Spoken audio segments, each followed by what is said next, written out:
இல்லை ரொமான்ஸ் இருக்குது சார். டானியோட இருக்குது அண்ட் ரேஷ்மாவோடையும் ரொமான்ஸ் சீக்வன்ஸ் இருக்குது. ஸோ நீங்கள் படம் பார்த்து சொல்லுங்கள் ரொமான்ஸ் வருதா இல்லையான்னு நீங்கள் சொல்லுங்கள். தானியா மேம், அவரோட ரொமான்ஸ் எப்படி இருந்துச்சுன்னு சொல்லுங்க. அவரோட ரொமான்ஸ் நல்லா தான் இருந்துச்சு. அர்ஜுன் சார், நீங்களே ஒரு மகா வில்லன், உங்களோட பெரிய வில்லனாக இருக்கார் அவர். உங்கள் 2 பேர் சம்மந்தப்பட்ட சீன்லாம் எப்படி இருக்கும்? நிறைய ஃபைட் சீன்லாம் இருக்கா இல்லை எமோஷ்னலாக? சார் இமோஷனும் இருக்குது, ஃபைட்டும் இருக்குது. பட் இல்லை படத்துலேயே பேசும்போதும் கம்மியாக தான் பேசுகிறீங்க, ஆனால் ஆக்டிங்லாம் வேறு லெவலில் இருக்குது. படத்தில் எந்த அளவுக்கு வந்திருக்கு உங்களுடைய போர்ஷன்? ஆனால் ஃப்ளோவில் எழுதும் பொழுது சில வார்த்தைகள் எல்லாமே எழுதியிருப்பார். ஸோ அது மட்டும் மியூட் கேட்டிருக்கேன். யார் கூட அவருக்கு கெமிஸ்ட்ரி ஃபிசிக்ஸ்லாம் 2 ஹீரோயினில் ஒர்க் அவுட் ஆகிருக்குது. அது அவர் வேற மாதிரியான ஒரு ஸ்டில் கொடுத்துருக்காரு. என்ன போஸ்டர் இருந்தது? அதை மட்டும் வில்லனுடைய போஸ்டர் வந்து வேற லெவலில் இருந்தது. ஓகே, அது எதை குறிக்குதுன்னே தெரியல. இது ஹிட்லரா இல்லை ஒரு பேய் படமா அப்படின்ற மாதிரி இது பண்ணுது. ஓகே, அது நீங்கள் வெயிட் பண்ணிங்கன்னா அது சுவாரஸ்யம் நல்லாயிருக்கும் ஆக்சுவலாக. இவர் கண்டுபிடிச்சி எப்படி நீங்கள் இதில் கொண்டு வந்தால் நல்லாயிருக்கும்னு நினச்சிங்க. அதே போல் ஹீரோயின் வந்து வேறு லெவலில் அந்த பிஜிஎம் பரதநாட்டியம் எல்லாம் பண்ணியிருந்தாங்க. இதே இது வந்து ரேவதி மேடம் வந்து ஸ்க்ரீனில் அதே மாதிரி இருப்பாங்க. அதுக்கு அடுத்தது அதே மாதிரி கொண்டு வந்து அவங்கள ரசிக்கிற மாதிரி வச்சுருக்கீங்க. அவங்கள காமிச்ச தானியாவை ஏன் காட்ட மறந்துட்டீங்க? இல்லை நீங்கள் இதை எடுத்து விட்டுருவீங்க போல. அந்த சாங் நாங்கள் ரிலீஸ் பண்ணிவிட்டோம் ஆக்சுவலாக. நாங்கள் தானியாவோட சாங் என்ன படத்தில் மொத்தமே 2 சாங் தான். தானியாவுக்கு ஒரு சாங், இது சாங்கு. ஸோ அவங்களுக்கு என்னென்னா ரிலீஸ் பண்ணாத ஒரு சாங்கை வந்து நீங்கள் ப்ரொஜெக்ஷன் கொடுங்க, ரிலீஸ் பண்ண சாங்கே போட வேணாம்னு சொல்லிட்டாங்க. அது யூடியூப்பில் இருக்குது தானியாவோட சாங். அதனால தான். அர்ஜுன் சார், நீங்களே ஒரு மகா வில்லன், உங்களோட பெரிய வில்லனாக இருக்கார் அவர். உங்கள் 2 பேர் சம்மந்தப்பட்ட சீன்லாம் எப்படி இருக்கும்? நிறைய ஃபைட் சீன்லாம் இருக்கா இல்லை எமோஷ்னலாக? சார் இமோஷனும் இருக்குது, ஃபைட்டும் இருக்குது. பட் நான் மகா வில்லன்லாம் இல்லை சார். பட் சுஜித்தும் வில்லன்னு சொல்ல மாட்டேன். பட் ஃபென்டாஸ்டிக்காக ஆக்டர் சார். ரொம்ப ஏன்னா என்எஸ்டியிலேருந்து வந்திருக்காரு.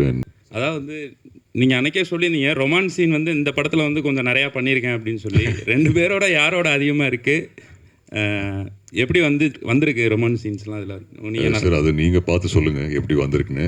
சாந்தா சார் ஷார்ட் ஓகே சொல்லிட்டாரு. ஸோ இல்லை ரொமான்ஸ் இருக்குது சார். டானியோட இருக்குது அண்ட் ரேஷ்மாவோடையும் ரொமான்ஸ் சீக்வன்ஸ் இருக்குது.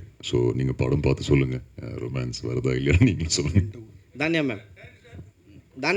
மேம் சித்த வித்யார்னு அப்படி ஒரு காமிச்சிருக்காங்கன்னு.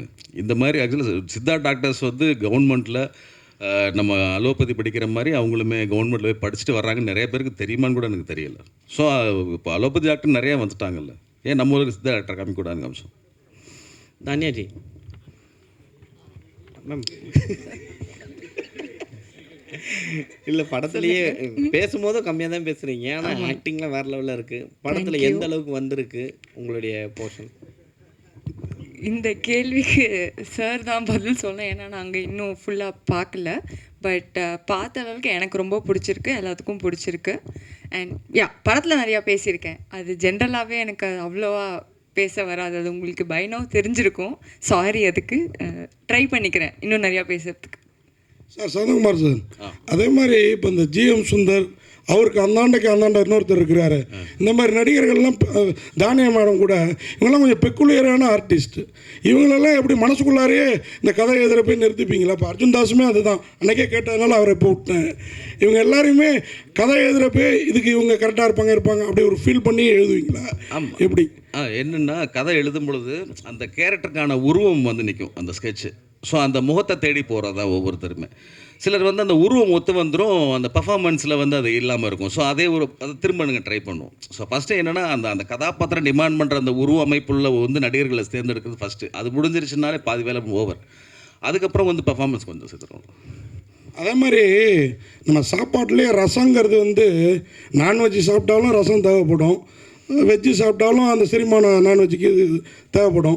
இந்த படம் வந்து இப்போ மலையாள படங்களை கொண்டாடிக்கிட்டு இருக்கிற தமிழ் சினிமாவுக்கு ஒரு ரசமாக ஒரு மாற்றத்தை தருமா? இல்லை, இப்போ மலையாள சினிமா இப்போ எல்லா சினிமாவுமே எல்லாருமே கொண்டாடுறாங்க. நல்ல படம் இருந்துச்சுன்னா இல்லை, அது என் மொழிலாம் இல்லை. இப்போ நம்ம கேஜிஎஃப்லாம் கன்னட படம் நம்ம ஊரில் இப்போ பார்த்தோம் கொண்டாடினாங்க. ஸோ அது மாதிரி மஞ்சுமால் பாய்ஸ் வந்து அது மலையாளம் நல்ல படம் வந்து எந்த மொழி இப்போ போஜ்பூரிலேருந்து ஒரு படம் நல்ல படம் நம்ம ஊர் ரிலீஸ் பண்ணாலுமே நம்ம ஜனங்க பார்ப்பாங்க. ஸோ ரசவாதியும் அதே மாதிரி என்கேஜிங்கான ஒரு படம் பிடிக்கும் எல்லாருக்கும். டேரக்டர் சார், படைப்பாளியாக இருந்தாலும் சென்சார் நிறைய பிரச்சனைகள் இருக்குது, நிறைய பேர் சொல்லிட்டு இருக்காங்க. ஸோ உங்களுக்கு வந்து யூஏ கிடச்சிருக்கு. ஸோ நீங்கள் என்ன மாதிரி பார்க்குறீங்க? இல்லை, எனக்கு இது என்னுடைய முந்தின 2 படங்களும் சரி இதுவும் சரி எனக்கு சென்சார் கூட எனக்கு எந்த ஒரு எதுவுமே இருந்தது இல்லை. அது என்னென்னா ஃப்ளோவில் எழுதும் பொழுது சில வார்த்தைகள் எல்லாமே எழுதியிருப்பேன். ஸோ அது மட்டும் மியூட் கேட்டிருக்கேன். என்னை முந்தின 2 படங்களுமே சரி அதுதான். ஸோ படம் அந்த படத்தோட இன்டென்சிட்டிக்காக வந்து அந்த யூஏ வந்திருக்கும்.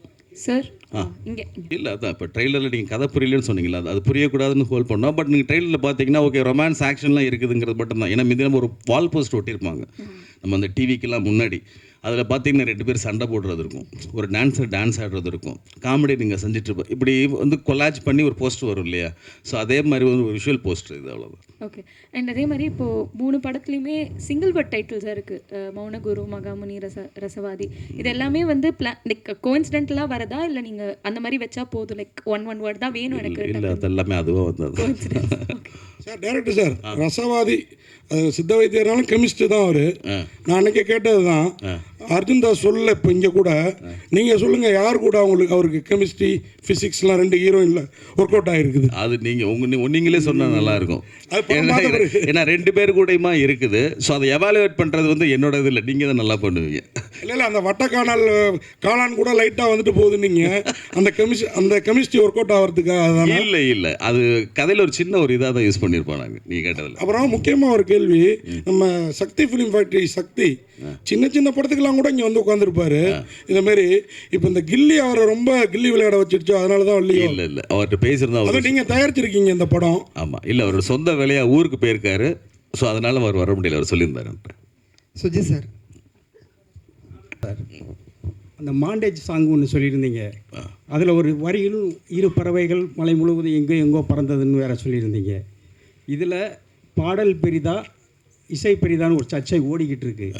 இதுக்கு அதற்கான வார்த்தைகள் போட்டால் அந்த பாடலோட வீரியம் குறைஞ்சிரும் அப்படின்னு நினச்சி இதை செஞ்சீங்க? இல்லை வீரியம் குறைஞ்சிரும் இல்லை, யூஸ்வலாக இருக்கும்னு தோணுச்சு. ஏன்னா அது நீங்கள் அந்த பிளேஸ்மெண்ட் பார்த்தீங்க அந்த சாங்குக்கு அப்படின்னா, அந்த நம்ம அதில் என்ன லிரிக்ஸ் எழுத போகிறோம்ல, சுச்சுவேஷன் சொல்லுவோம்ல. ஸோ அந்த சுச்சுவேஷன் வந்து பார்த்திங்கன்னா ஒரு யூஷுவல் சுச்சுவேஷன் தான்.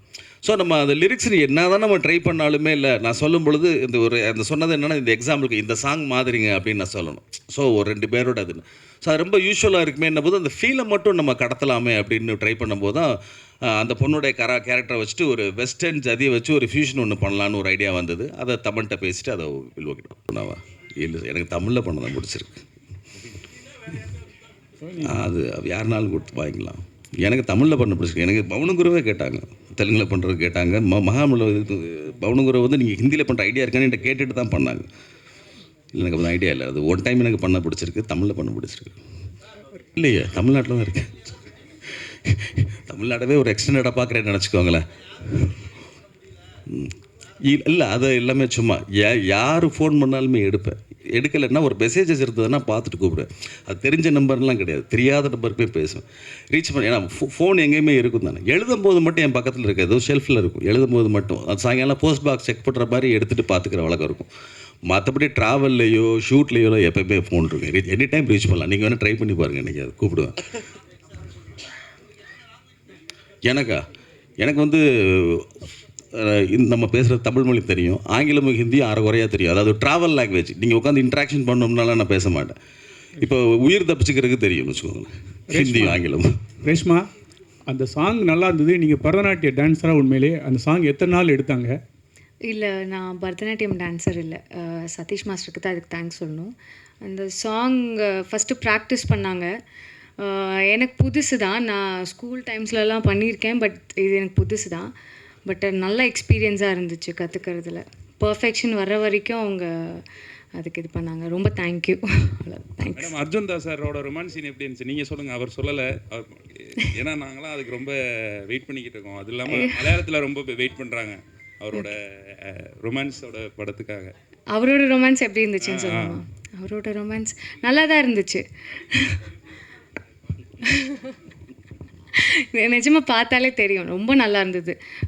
சொன்ன மாதிரி புதுசாக இருந்திருக்கோங்க எல்லாத்துக்கும். எனக்கு நேரில் பார்க்கும்போது he can do any thing அப்படின்னு தோணுச்சு. தேங்க்யூ. அங்கே ஹீரோயின் கிட்ட கேள்வி கேட்காத மீனாட்சி சார் இருக்கிற ஒரு ப்ரெஸ் மீட்டாக நினச்சேன். அந்த குறையை தீர்த்துட்டாரு சார். ஒரே ஒரு கேள்வி என்னோட சைடில் இருந்து. வழக்கத்தில் வந்து அதிகமாக பயன்படுத்தாத வார்த்தை இந்த ரசவாதி. ஏன்னா பேச்சுவாக்கில் யாருமே அதிகமாக அந்த வார்த்தையை பயன்படுத்தியிருக்க மாட்டோம். இந்த படம் ரிலீஸ் ஆன டைமில் தான் ஆல்மோஸ்ட் இதை பற்றின பேச்சே வருது. இந்த டைட்டில் தான் வைக்கணும் அப்படிங்கிறதுக்கு பின்னாடி இருக்கக்கூடிய அழுத்தமான காரணம் என்ன? இப்போ மௌனகுருமே அப்படி தான். அந்த டைட்டில் வைக்கும்போது அதுக்கு முன்னால் இருக்குதா அப்படின்னு தேடி பார்த்தபொழுது ரொம்ப ரேராக தான் இருந்தது. ரசவாதியுமே இருக்குது. இப்போ முந்தின ஜென்ரேஷனில் யூஸ் பண்ணுவாங்க. 60s பிறந்தவங்க, 70s அதுக்கு மேலே பிறந்தவங்கலாம் அந்த ரசவாதிங்கிற வார்த்தை இருந்தது. இப்போ நம்ம புழக்கத்தில் இல்லாமல் போயிடுச்சு. அது ஒரு சின்ன